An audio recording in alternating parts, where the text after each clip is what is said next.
know that moment. You walk into the bathroom, finish up, and then reach for the toilet paper roll. And your hand hits nothing but an empty cardboard tube. Oh, yeah.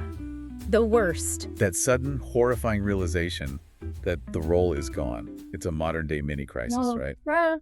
But has it always been this way? Did people throughout history just panic like we do when the toilet paper runs out? Well, the short answer is absolutely not. I mean, the need for personal hygiene is as old as humanity itself, sure. Right. But the tools people have used throughout history to clean up, oh, they've changed dramatically. And honestly, some of those tools might make you hug that last square of toilet paper a little tighter. I can believe that. Welcome, everyone, to Study Hall, and specifically to our segment, But Why, Though?, where we explore the origins of everything. And today, we're embarking on a fascinating deep dive into something most of us use multiple times a day without a second thought: toilet paper. Exactly. Our mission today is to uncover the surprising history of how humans have, well, cleaned up for thousands of years, explore why toilet paper became such a widespread necessity in some parts of the world, and maybe even take a peek into what its future might look like. Yeah, we're going to explore different cultures, some really clever inventions, and yes, even some facts that are a little gross, but totally amazing. Guaranteed to give you some major aha moments, right? Absolutely. From ancient Roman communal sponges, which, trust me, are not as pleasant as they might sound initially. Communal. Uh-oh. Oh, yeah. To luxurious perfumed paper used by Chinese emperors, and even a silly joke from a famous TV host that actually caused a nationwide toilet paper shortage once. This story is just full of unexpected twists and turns. It's a real global journey of human ingenuity and, adaptation. All right, let's unpack this. We're going to journey way back in time, long before there was even a whisper of a toilet paper roll. Way, way back. Because before toilet paper, people were incredibly inventive. I mean, they used whatever was readily available in their local environment. Makes sense. And what's truly fascinating is that this isn't just about what they used, but why they chose those particular materials. Their choices were influenced by their culture, the natural resources around them, and sometimes, get this, even who they disliked. Seriously? Dislike? Yeah. It's a true testament to human adaptability, even for the most personal of needs. It's an excellent point. It really shows that even when facing the most basic bodily functions, humans are always problem solvers, aren't we? Totally. So to you, our curious listener out there, take a second to think. What do you imagine people used before toilet paper? Just shout out the first thing that pops into your head. Yeah, go for it. There are truly no wrong answers here, because if you can imagine it, it's probably been tried at some point in history. Exactly. So let's kick off our world tour of ancient wiping solutions. Our first stop takes us to the resourceful ancient Greeks. Now, these folks kept things pretty straightforward, at least by their standards. Okay. They commonly used small, flat rocks or smooth pieces of broken pottery. These little pieces were known as pessoi. Pessoi.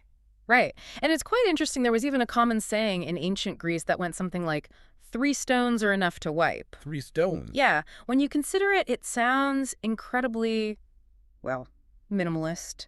And perhaps a tad, shall we say, abrasive for the task at hand. It certainly makes you appreciate softer options today. Abrasive is definitely the word that comes to mind. Wow. But here's where it gets really interesting and kind of humorous in a dark historical way. Uh-oh, what is it? Sometimes these pottery bits weren't just random scraps. They were what we call ostraca. Now, ostraca were broken pieces of pottery that often had names of enemies or unpopular politicians inscribed or painted on them. No way, names. On the pottery they used for. Yep. Can you imagine the scene? You're literally holding a piece of pottery with your rival's name on it and using it for, personal hygiene. Oh my God. It was a remarkably literal and highly public way to show deep disdain for your adversaries. Think of it as the ultimate ancient burn book for your backside.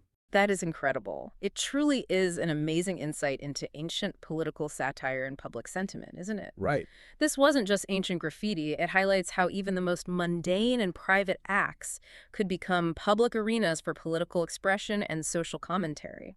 It reveals a surprisingly robust culture of satire and dissent within ancient Greece. It shows that people found creative, if not slightly crude, ways to voice their opinions on those in power. Definitely crude. It also speaks to a cultural comfort with public displays that we might find pretty shocking today. That definitely adds a whole new layer to history. Makes you wonder what other subtle forms of protest existed back then.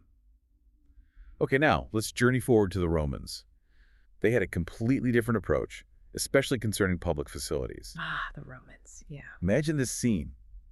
You're in a public latrine, known as a foracae. These weren't private stalls like we have today, not at all. Right, no stalls. Instead, picture long stone or marble benches with a series of holes, often with no dividers, no walls, just people sitting side by side. Side by side. Yep. Often they'd be chatting, conducting business, or simply catching up on the day's gossip. It really highlights that they had far fewer inhibitions about personal privacy than, our modern society does. That communal aspect is absolutely fascinating, though. It indicates a very different social norm where even deeply personal acts weren't necessarily done in isolation. Just part of the day. Exactly. They were just part of daily life, Yeah. often observed by others. These foracae were more than just toilets. They were social hubs, really. Places where you might strike up a conversation with a senator or a merchant. Wow. The architecture itself, open, flowing, kind of encouraged this interaction.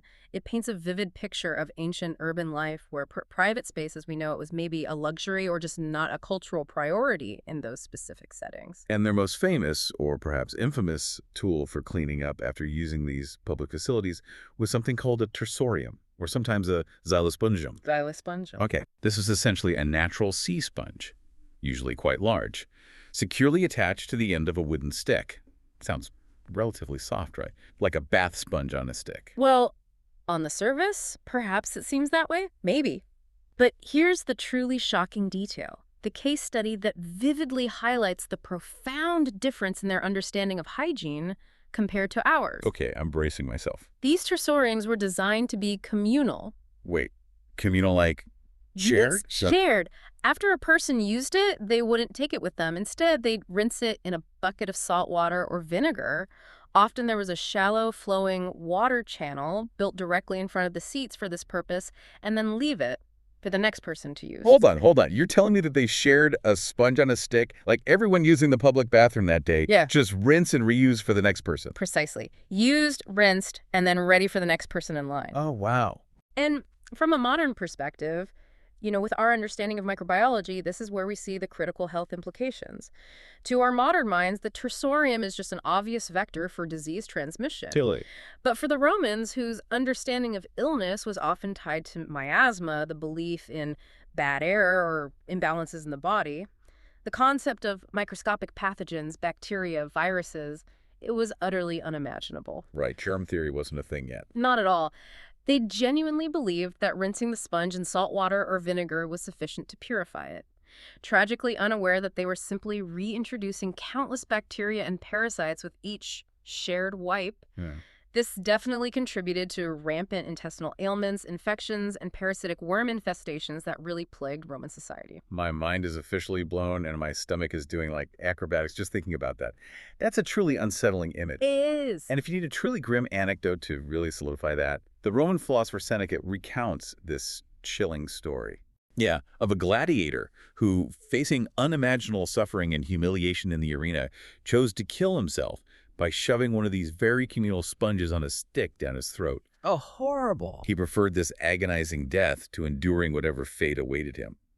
That story, as grim as it is, truly underscores the desperation people faced in ancient Rome, but also just the sheer ubiquitousness of these communal tools. Wow. It makes you wonder how much our own modern comforts shape our perception of suffering and hygiene, It certainly speaks volumes about the extremes of human despair and also about how central these communal hygiene practices were to Roman public life. Beyond the tersorium, Romans also used other methods depending on their social status and location. Like what? Well, moss, leaves, or even fragments of cloth were employed. But here's a fascinating insight. Cloth was incredibly laborious and expensive to produce by hand back then. Right, no factories. Exactly. So using even small bits of cloth to wipe was a significant luxury for the extremely wealthy. It was like the ancient equivalent of someone today opting for the most expensive, super soft, sustainably sourced, 3-ply toilet paper. So it was a status symbol. A quiet status symbol, absolutely. If you saw someone casually discarding a tiny piece of linen or wool in the Roman latrine, you knew they were absolutely rolling in ancient dough. Oh, rolling in dough. Yeah. Okay. Now, despite these rather, let's say, unhygienic personal methods for public spaces, The Romans were also truly incredible engineers. Oh, undeniably. They built massive, sophisticated sewer systems, the most famous being the Cloaca Maxima, which literally means greatest sewer. And this was a colossal technological leap for its time. The Cloaca Maxima, parts of which are still standing and, believe it or not, functioning today. Still functioning. Wow. Yeah.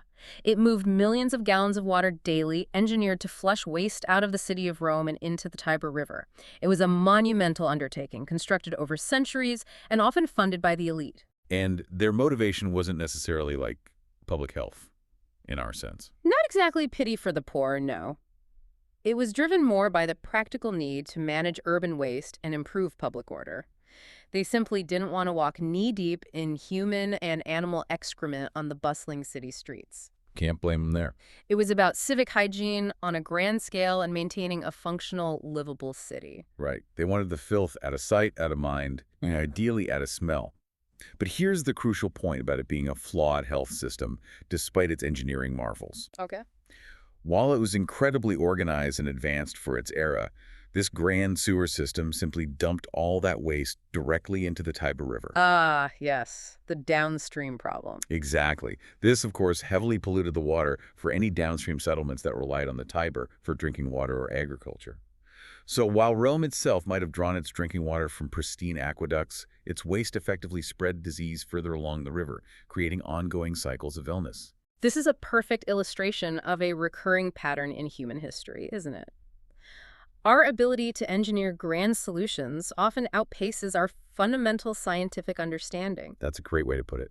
The Romans could manage the what of waste disposal, the physical movement of effluents, but they fundamentally lacked the understanding of the why of disease transmission at a microscopic level.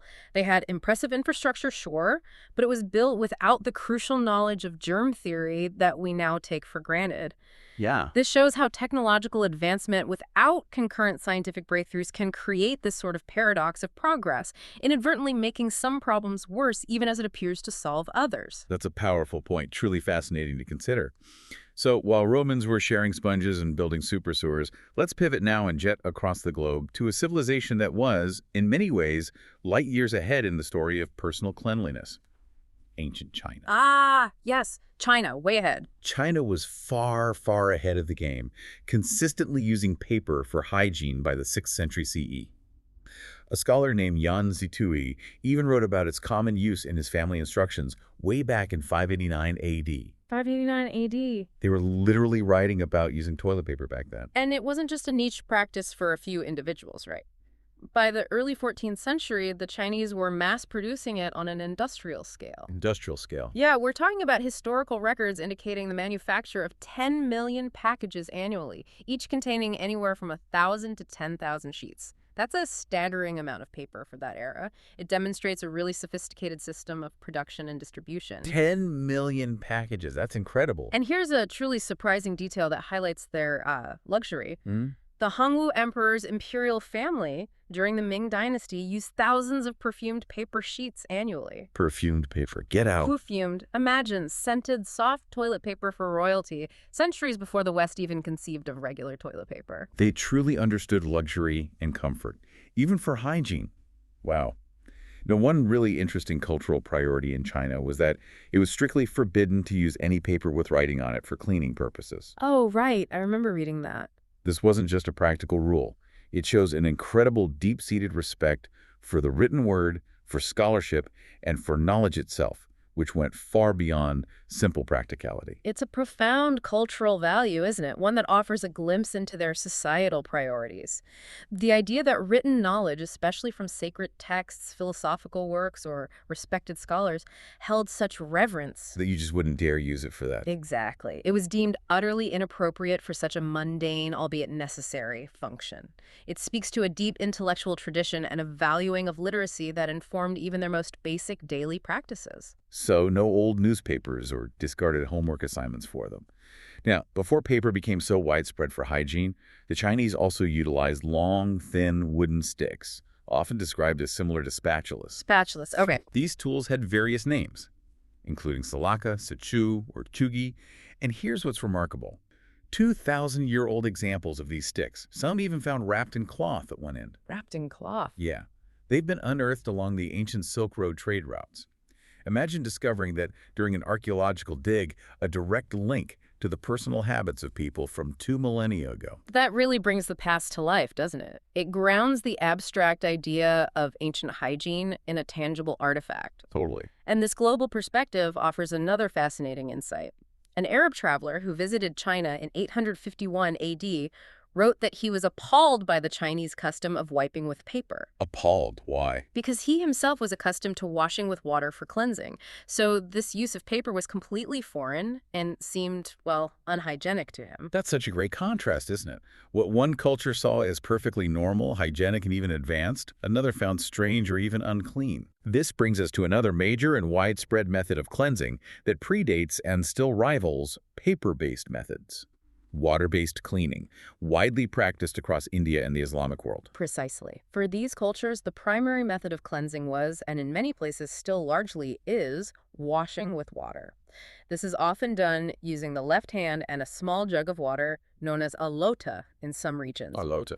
This practice is deeply tied to beliefs about purity and hygiene, reinforced by religious teachings such as Qadahul Haja. Qadahul Haja. Yeah, this phrase, which translates roughly to fulfilling one's needs or relieving oneself, outlines specific, detailed etiquette and methods for personal cleansing after using the toilet. It often emphasizes water as the primary agent of purification and links it directly to spiritual cleanliness. So it's not just about getting clean physically, it's about a ritual of purity, a practice deeply integrated into faith and daily life. Very much so. And if water wasn't readily available, say, in arid desert regions or during long travels, they might use an odd number of smooth stones for cleansing, a practice known as istimar. Istakarmar. Stones again. Interesting. This cultural preference for water directly contrasts with the Western reliance on paper and highlights a fundamental difference in how cleanliness is understood and achieved across the globe. Think about it. The widespread adoption of bidets in modern bathrooms, especially in Europe and Asia, Right, bidets. is a direct reflection of this ancient and enduring preference for water over paper. It truly emphasizes that there isn't a single, best, or universally accepted way to achieve cleanliness. It's profoundly influenced by cultural values, environmental resources, religious beliefs, historical context. It challenges our own assumptions about what constitutes effective hygiene. Absolutely. Okay, so we've heard about the Greeks with their rocks and enemy names, Wild. the Romans with their shared, reused sponges and impressive super sewers, and the Chinese with their sophisticated, even perfumed paper. But for most of history, in most places, for the majority of people, the reality of personal hygiene was truly the whatever was handy catch-all. Yeah, the grab what you can method. And the sheer variety of materials people creatively adapted for this purpose is just, honestly, quite astonishing. It truly is. We're talking everything from natural elements like leaves, various types of grass, handfuls of wool, dried coconut husks. Coconut husks. Yep. Corn cobs after the kernels were removed, of course. Of course. Hemp fibers, smooth sticks, and believe it or not, even pine cones. Yes, pine cones. Pine cones. Along with snow in colder climates, seashells, or simply the bare hand in water. Necessity, as they say, truly is the mother of invention here, adapting to whatever local resources were available. Pine cones. The very thought of it makes me wince with empathetic discomfort. Wow. In colonial America and during frontier life, corncobs were a particularly common choice, especially on farms where they were plentiful. Yeah, apparently quite effective, texture-wise, once you got used to it. I'll take your word for it. And later, as printing technology advanced and printed materials became more widespread and affordable, people got even more creative, or perhaps resourceful. Right, the rise of print. Old newspapers, pamphlets, and pages torn from catalogs like the famous Sears Roebuck catalog.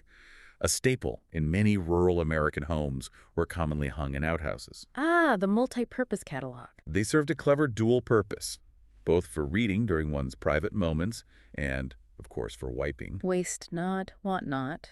Now, here's an unexpected anecdote that just brings a smile to my face.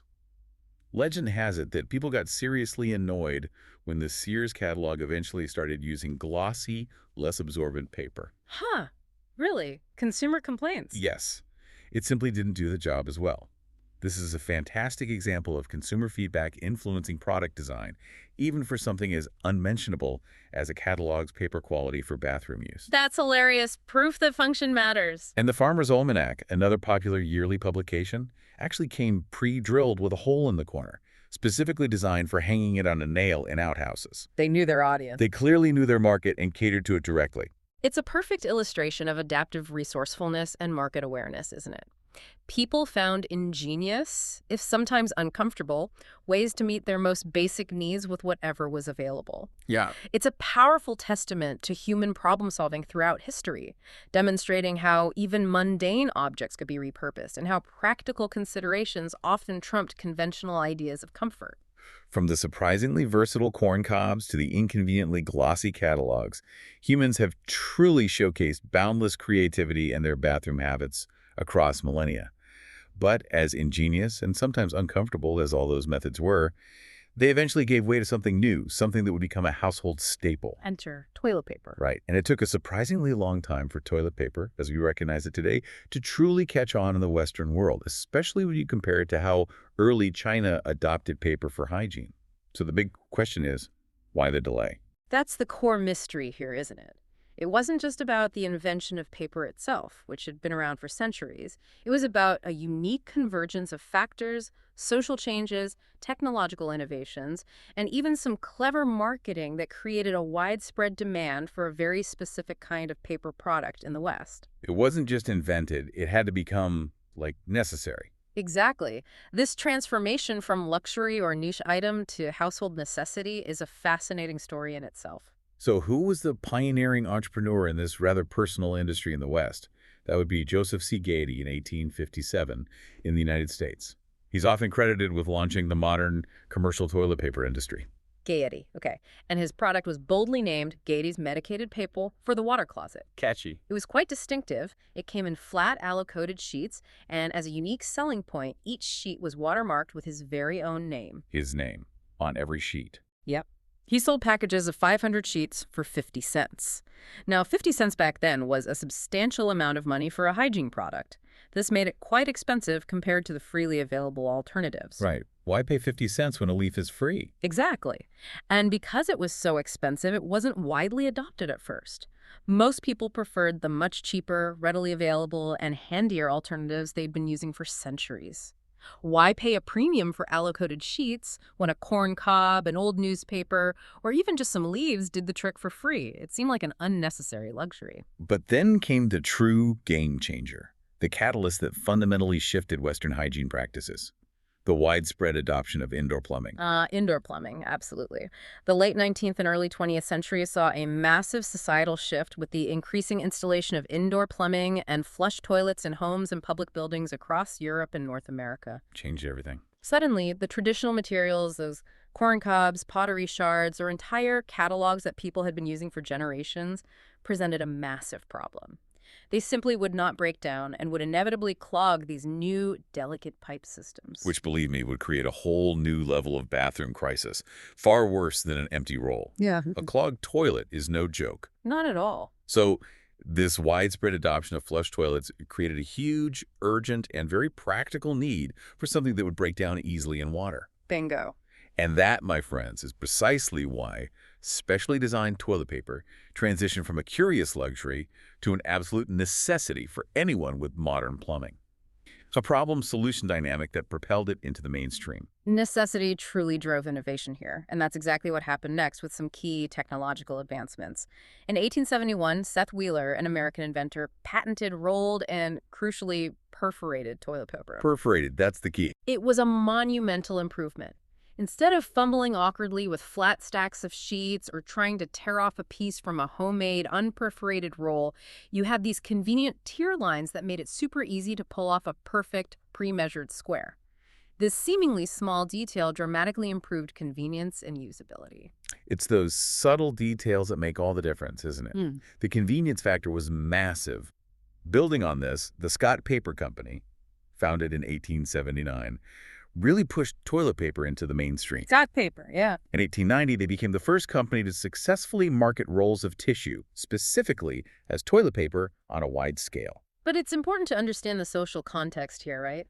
Initially, people were still too embarrassed to ask for toilet paper by name in stores. Right, the unmentionable. Exactly. It was considered unmentionable as something you just didn't discuss in polite society. So the Scott Paper Company employed a really clever marketing strategy. What did they do? They worked with stores and distributors to create custom wrappers for their rolls. This allowed stores to sell it discreetly, sometimes even without a specific brand name visible, making it easier for people to buy without the direct embarrassment of articulating what they needed. Ah, smart. Like under-the-counter sales? Sort of. This smart, indirect approach was key. By 1925, thanks to innovations and this discreet marketing, Scott was the leading toilet paper company, introducing popular brands like Waldorf. So clever. They truly bypassed the awkward conversation with brilliant branding and distribution strategies. But let's be honest, early commercial toilet paper wasn't exactly known for its comfort, was it? Oh, definitely not. In fact, it was quite rough, almost like sandpaper in some cases. Oof. And here's a truly shocking detail from historical accounts. Early toilet paper, made from wood pulp with less refined processing, could even give you tiny, painful wood splinters. Splinters, no. From toilet paper. Yes. Can you imagine the discomfort? A truly painful reminder of early product quality and manufacturing limitations. That's horrifying. But this glaring problem directly led to a significant and very welcome improvement. In the 1930s, Northern Tissue launched a groundbreaking advertising campaign touting their new splinter-free toilet paper. Splinter-free. That must have been a huge selling point. Oh, huge. As you can imagine, it was met with immense relief and gratitude from users. It was a massive selling point that reshaped consumer expectations. A truly monumental leap in comfort, I'd say, and a marketing stroke of genius. Oh. And then the innovations kept coming. Yep. In 1942, St. Andrew's Paper Mill in England introduced the first two-ply paper, Two-ply, the gold standard. which essentially meant 2 layers of tissue bonded together. This made the paper significantly softer, more absorbent, and stronger, reducing the need for multiple sheets. So we went from the potential for splinters to 2 luxurious layers of comfort. Progress. And this emphasis on comfort really took hold. That's when prominent American brands like Charmin and Cottonelle truly built their entire image and marketing around the idea of squeezably soft and luxurious comfort. Ah, the puppies and the kittens. Exactly. These continuous improvements in quality, combined with increasingly sophisticated and clever marketing, transformed toilet paper from a rough, often unmentionable necessity into a desirable, comfortable, and indispensable household product. Which brings us to how these companies truly overcame the initial societal embarrassment surrounding the product through advertising. As we've discussed, people were just too mortified to talk about or even directly ask for toilet paper in public. That social taboo was strong. So how do you sell a product that no one wants to mention by name? Well, it was, in hindsight, a stroke of marketing genius. Advertisers, particularly in the mid-20th century, started using imagery that evoked feelings of softness, purity, and gentleness, completely detached from the product's actual, rather personal use. Well, we said the puppy's the baby. Exactly. They put pictures of cute baby animals, fluffy clouds, or innocent babies on packages. The goal was to subtly communicate softness and purity without ever needing to describe what the paper was actually for. Indirect messaging. Totally. This indirect, emotionally evocative approach was absolutely crucial in making toilet paper socially acceptable to buy and use. It allowed the conversation to shift without ever needing to explicitly have one about bathroom habits. It's brilliant, really, how they navigated those social taboos. From flat, aloe-coated sheets to splinter-free, squeezably soft two-ply rolls, toilet paper became an absolute staple in the Western world, deeply embedded in our daily lives. Couldn't imagine life without it now for many people. But our modern story of toilet paper isn't just about convenience and comfort. It's also about global habits and some pretty serious environmental worries that we all need to consider. That's right. Today, toilet paper is a colossal, multi-billion-dollar global industry, but its story is far from over. Our modern reliance on it, particularly in Western societies, brings both undeniable conveniences and some increasingly serious drawbacks that demand our attention, especially concerning environmental sustainability and global equity. Let's start with the global disparities in cultural preferences. Because while those of us in the West might assume everyone uses toilet paper, that's actually far from the truth. Not even close. In fact, more than half the global population, that's a staggering 4.2 billion people, still lacks access to what the World Health Organization defines as safely managed sanitation. 4.2 billion, that's huge. Meaning clean, private toilets with proper waste disposal. In many of these places, toilet paper is either an unknown luxury or completely unimaginable. This is a critical and often overlooked point. When you look at the global picture, only about 3 out of every 10 people in the entire world actually use toilet paper as their primary method of cleansing after using the toilet. Only 30%, wow. The vast majority, somewhere around 70%, still prefer water, often seeing it as a more hygienic, thorough, and refreshing way to clean up. This is a fundamental cultural and practical difference. And you see this preference for water-based cleansing reflected in many parts of the world today, right? Bidets, for instance, are incredibly popular and widely integrated into bathrooms across Japan, many parts of Europe, and the Middle East. Oh, yeah. Japan in particular is famous for its high-tech wash-and-dry toilets, which do everything for you with precision jets and warm air. It's a completely different approach to personal hygiene. The Toto toilets. Yeah. Amazing. So this reality certainly raises an important question for you, our listener. Is our Western way of using so much toilet paper truly the best or cleanest way to achieve hygiene? Or is it just what we're used to? Or is it simply a deeply ingrained cultural preference that has become the norm due to a unique historical development, coupled with pervasive marketing and the widespread adoption of specific plumbing systems? It really prompts us to examine our assumptions about what clean truly means. It's definitely something to ponder, isn't it? Yeah. And speaking of Western use, let's zoom in on what some might call the North American obsession. We are truly serious about our toilet paper here. We really are. People in North America consume significantly more toilet paper than almost anyone else on the planet, about 25 kilograms per person annually. 25 kilos. That's like 55 pounds of TP per person. Exactly. To put that in perspective, that's 5 times the global average, which is about 5 kilograms per person. We really, really love our TP, and we want it soft and white. This exceptionally high consumption leads to some truly interesting behavioral patterns, especially during times of uncertainty. Think back to the early days of the 2020 pandemic. Oh yeah, the great TP shortage of 2020. Do you remember the empty store shelves?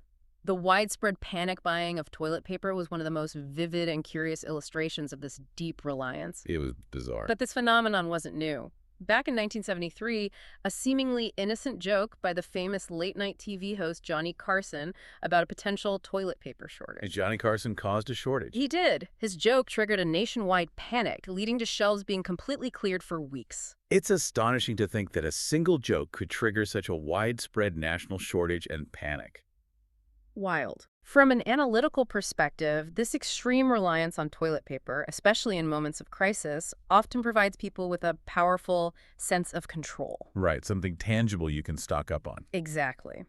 When faced with widespread uncertainty, people instinctively focus on securing basic provisions. Toilet paper, though mundane, becomes a tangible symbol of preparedness and stability. It highlights toilet paper as a truly first-world worry, deeply tied to our economic development, access to sophisticated plumbing systems, and a somewhat fragile sense of security. It shows how deeply ingrained this product has become in our daily routine. But this plush paper predicament, as some call it, comes with a truly significant and increasingly urgent environmental impact. Yeah, this is the serious part. The global demand for soft, white, multi-ply toilet paper has profound consequences for our planet's ecosystems and natural resources. It absolutely does. The scale is staggering. Tens of thousands of trees are cut down every single day around the world, specifically for toilet paper production. Tens of thousands a day. Many of these are virgin trees from ancient forests, not just sustainably managed ones. This massive deforestation leads to immense habitat destruction for countless species and contributes significantly to the loss of those crucial carbon-absorbing forests that are essential for fighting climate change. It's a silent drain on our planet's lungs. And it's not just the trees themselves, right? The entire manufacturing process for toilet paper is incredibly resource-intensive.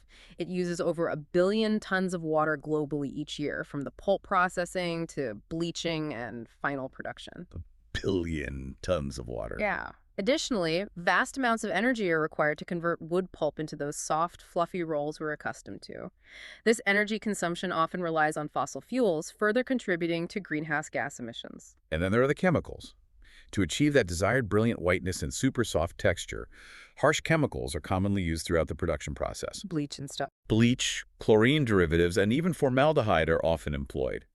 These chemicals can then pollute our rivers, lakes, and oceans if not properly treated, impacting aquatic ecosystems and potentially human health. So, ironically, the fluffier and whiter your toilet paper is, the more chemicals it likely contained during its manufacturing process.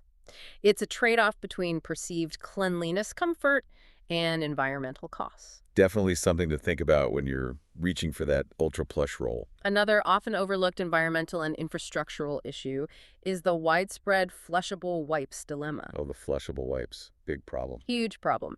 Many cleaning wipes are aggressively marketed as flushable, giving consumers the impression they'll break down like toilet paper.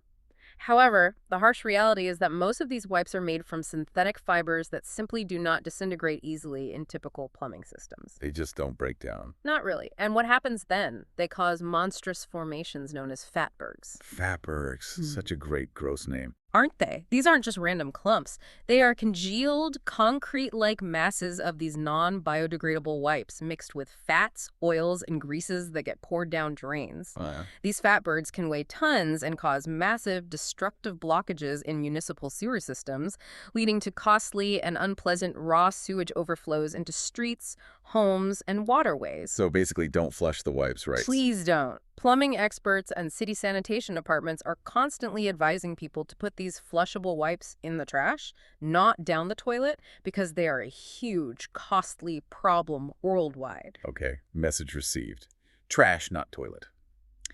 So, as we look to the future, and considering all the historical practices and modern challenges we've discussed, this deep dive certainly raises an important challenge for all of us. We need better options. There's a growing movement towards more sustainable alternatives.